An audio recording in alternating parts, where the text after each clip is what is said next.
تو ٹھیک رہے گا۔ ایک یہ کہتے ہیں کہ کیا ناک کے بال کاٹ سکتے ہیں؟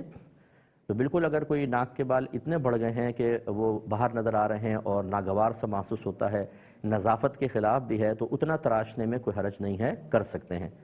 ایک یہ کہتے ہیں کہ میں نے گھر میں ہی ایک دکان کھولی ہوئی ہے، اس میں کچھ سامان وغیرہ ڈالا ہے، تو اب زکوٰۃ جو مجھے دینی ہے وہ اس دکان کے اوپر دینی ہے، اس کے مال پر دینی ہے، یا جو ٹرن اوور ہے اس پر دینی ہے، نفع بھی دینی ہے، کیا ہوگا؟ دیکھیں، پہلی بات تو یہ کہ دکان پر کوئی زکوٰۃ نہیں ہے۔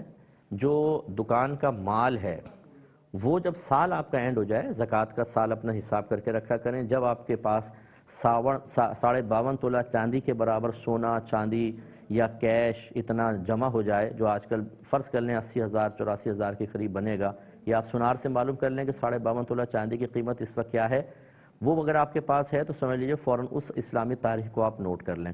اب اس کے بعد جب اگلا سال آئے گا، وہی اسلامی تاریخ دوبارہ آئے گی، تو اس وقت جتنا دکان میں مال موجود ہوگا اس کو آپ اس کی قیمت نکلوائیں۔ مثلا آپ نے دیکھا، اندازہ کیا 2 لاکھ کا مال ہے، یہ لکھ لیں۔ پھر اگر آپ کو کوئی پروفٹ وغیرہ ہوا درمیان میں، کتنا آیا کتنا گیا، اس کو چھوڑ دیں، بس اینڈ میں ہی دیکھتے ہیں۔ اب اگر آپ کے پاس کچھ کیش جمع ہے اسے اس میں ایڈ کر لیں۔